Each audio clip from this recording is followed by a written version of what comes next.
Welcome to Beyond the Coverage. I'm Chris Horner. This is a little preview to the upcoming Paris-Roubaix that starts tomorrow with the women's first edition of Paris-Roubaix. Welcome women to the big time show because this is a fantastic one-day race.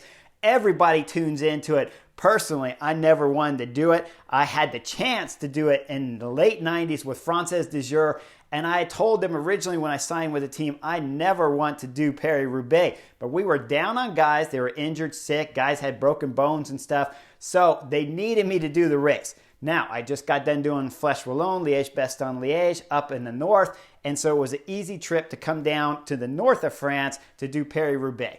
We were doing a recon of the course when we jumped in the car and we're driving across the cobblestones and the car is just getting slammed and making noise all over the stuff, all over the place. The suspension is just getting jacked up into the wheel wells and I'm sitting in the seat like, oh man, this is crazy. What am I doing here? But then I was like, okay, you're at Paris-Roubaix. This is a fantastic race. This is an epic race and I love to watch it. I'm a super fan of Paris-Roubaix and I was even back in the 90s. But I was always a small guy, 5'10", 140 pounds. Just was not the race for me, so I knew it wasn't something I wanted to be at. Got a little bit of motivation going in the head, though, as we're driving the cars across the cobblestones, and I'm starting to get excited. We get out. We're going to ride the last 100 kilometers of Paris-Roubaix, starting there in the famous forest and riding through all the sections. And when I got on the bike, I was super motivated. We're there training, and I'm flying past all my FDJ teammates and just dropping them all on the first and second sectors that we're riding and training. The third and fourth sections, I'm with the team. The fifth and sixth sections, I'm off the back of the team and coming back on the pavement. And then the seventh and eighth sections, I'm off the back and I need to have the car. And we're just in training. I mean, I'm so far off the back. Finally, my director, Marc Madio, comes up to me and he says, hey, Chris. And remember, Marc Madio won Paris-Roubaix 2 times.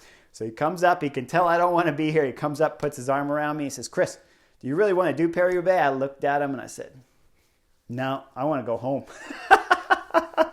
I mean, I cannot stress, guys, this is not like the cobblestones that you see up in the north when you're talking about doing Flanders and all those Belgium fantastic one-day classics. Those roads are ridden on, prepared, repaved, reset all the time throughout the year and the seasons and stuff because cars are driving over them daily. No cars are driving over Paris-Roubaix, okay? These are farmlands. They destroy cars going over them. When I got there in training, I thought, okay, now you're motivated. You're at Paris-Roubaix. Let's put on a show.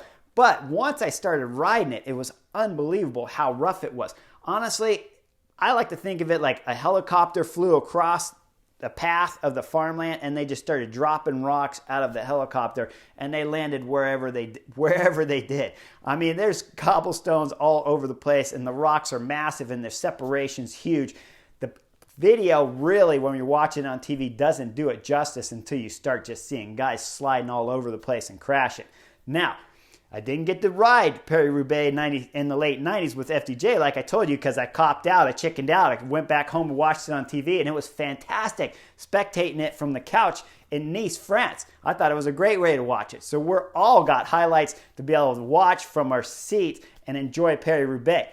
I did still have to ride the cobblestones when I went back and did it in the Tour de France.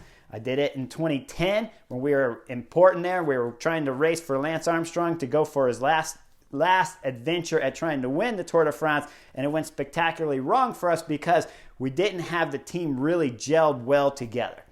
Now, I went back again in 2014 and it was raining and miserable. And before we even got on the cobblestones, Chris Froome crashed right in front of me, got caught in a little rut in this pavement before we even hit the first cobblestone sections. Just bike going one direction, him going another, and I'm behind him trying to get on the brakes. But you can't even touch the brakes because you know if you hit the brakes too hard, it's just going to cause the front wheel to slide out and then I'm going to crash too. So I'm just barely gliding, barely touching the brakes to slow the bike down and gliding on the street there as the bike's starting to slide, waiting for Chris to separate from his bike so that there could be an opening for me to shoot through. Finally, it happened. I let go of the brakes, shot through the gap, and I was able to make it to the first cobblestone sections with the front group. Now, 2014, Vincenzo Nibali was on a rampage, and the whole Astana team was riding fantastic. first cobblestone sections, when it's wet and miserable like it was in 2014, I can't tell you and stress, you have to start at the front. I started probably 25 guys back, and already there were splits happening in front of me left and right.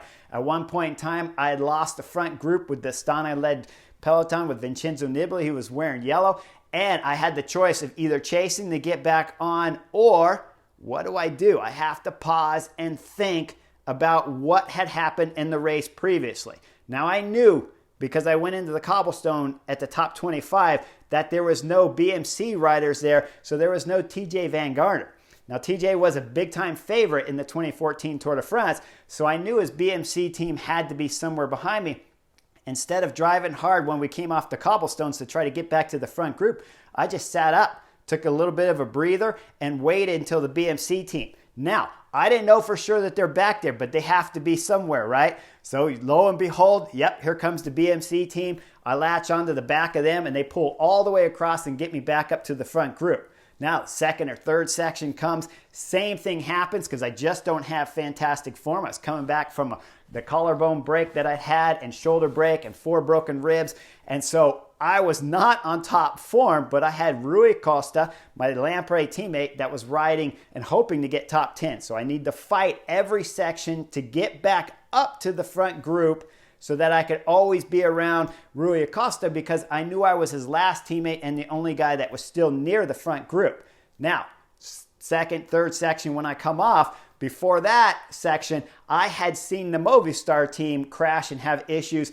And so when I came off that time, same philosophy. Okay, I can't make the front group. What's happening behind me? Is there something behind me that's going on that can help me to get back to the front group? And of course, on the early sections, and I'm telling these stories because this is what I want you fans to pay attention to on tomorrow's Saturday women's race, and of course Sunday the men's race, because we know it's going to be an epic weekend of racing. What happens behind before they get into the cobblestone sections? Again, the Movistar in 2014 had lost their race leader Alejandro Valverde, and so I knew at that point in time I could sit up again, and now instead of BMC, who were in front of me because they made the next split through the cobbles, now I can sit up and wait for the Movistar team because they had to be back there. So I gambled again. Again, it's not a big gamble because I really can't get up to the front group on my own anyway, so I might as well sit back and wait for what's happening behind me to come up and bring me forward. As Movistar finally catches up to me, same thing, jump onto the Movistar train and they pull me back to the front group. Now, I came off on every cobblestone section there was at that year's Tour de France, but I found ways back on through the first 5, 6 sections because of the thinking, the pausing, to bring the heart rate down and think about what's going on behind. So keep that in mind when you're watching Paris-Roubaix. It's not always about going forward. Sometimes you got to slow down, wait for a group to come back to you, and then you can go forward and catch that front group, because chasing solo just makes no sense, right? Even if I can close the gap, you know you're just coming off at the next section. Now, eventually in 2014, I got popped. I lost a lot of time. But for many of those sections of cobblestones, I was able to be there for Rui Costa and get him to the front, drop him off in a safe position, and then get dropped and find ways to get back on for myself. Keep in mind, when we're talking about big-time favorites at this year's Paris-Roubaix for the men's race, when we're talking about the number one rule. You saw me at the World Championships, and I was just blowing Remco Evenepoel apart for breaking the number one rule with 178 kilometers to go to the finish line.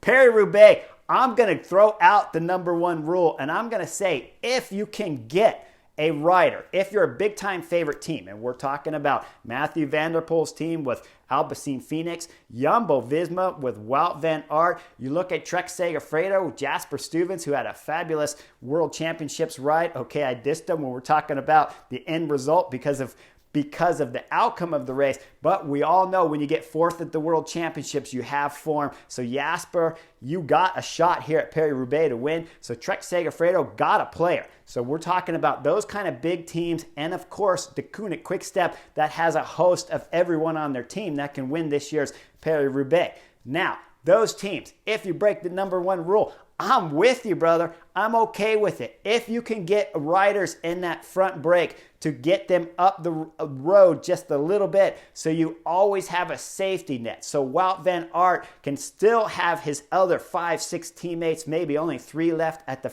far end of the race, but still have a teammate up in that brake that you can call back for an emergency card. It's like a joker card. So I'm okay with breaking the number one rule for Paris-Roubaix, but I'm not okay with any of the favorite teams breaking the number one rule and then pulling the brake all day long like we saw at Remco Evenepoel.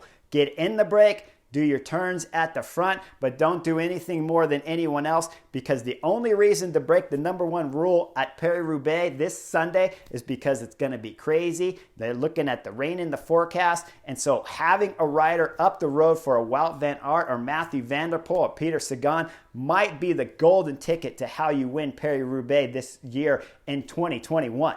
Now, again, when you guys watch Paris-Roubaix, remember, it's not always forward. Sometimes you got to back up and wait for the guys behind in order to save some energy to bring you forward.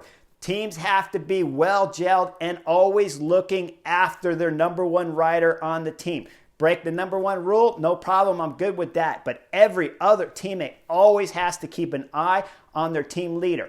Now, one other important thing, when they enter the cobblestone sections, if your leader is flatting, they have to make split-second decisions at this moment. Do you change bikes? Do you wait for a wheel change with your car? Do you drop the whole team back, or do you drop just 1 or 2 guys back? In every scenario, it could be different at that moment depending on where we're at in the race. At the beginning of the race, if it's the first and second few cobblestones and there's an issue, there's time to wait for the car and have the car bring a rider back up. Once we get further into Paris-Roubaix, though, as there's splits all over and the car's 5-6 groups behind the front group, if you're Wout van Aert and you flat, you have to change bikes with your teammate at that moment. Now, keep in mind, staff has to be spread out all over the place throughout all the sections of the cobblestones, because at any moment there could be a flat. In years past, you would see staff on the side of the road with wheels. This is a day, if it wasn't raining, to ride normal brakes. But because it's raining, I got to believe you still want to ride disc brakes on Paris-Roubaix this year. So all the staff, instead of holding up wheels, they almost have to have spare bikes. When you're talking about Wout van Aert, Peter Sagan, Mathieu van der Poel, when you're talking Trek Segafredo with Jasper Stuyvens, who had a fabulous World Championships, when you're talking about those big favorites, you got to have a spare bike for them now instead of a wheel, because you can't change wheels with the disc brakes. It's going to take too long. So all those important sections in the last half of Paris-Roubaix, the staff, and you can't have 15 spare bikes at every cobblestone section. So you're going to have to pick the most important sections. It's clearly going to be the last few favorites, and then anything through the famous Forest of Arnberg. Those are the most important sections. All the teams have to be well prepared for tomorrow and for Sunday's men's race if they want a shot at winning Paris-Roubaix, because when it gets wet and slippery, it is going to get exciting for us fans on the couch. For the women, enjoy Paris-Roubaix. It's going to be hard to when you're going over it and it's wet and slippery and guys are crashing all over the place in front of you. But it is a fantastic race. It is a monument of epic proportions when it comes to one-day bike racing. And whoever wins the first edition of Paris-Roubaix for the women's, it is going to be something that everybody always remembers. Make sure you guys like and subscribe, because Paris-Roubaix starts tomorrow and leads through Sunday. I'll see you guys on the next edition of the Butterfly Effect real soon.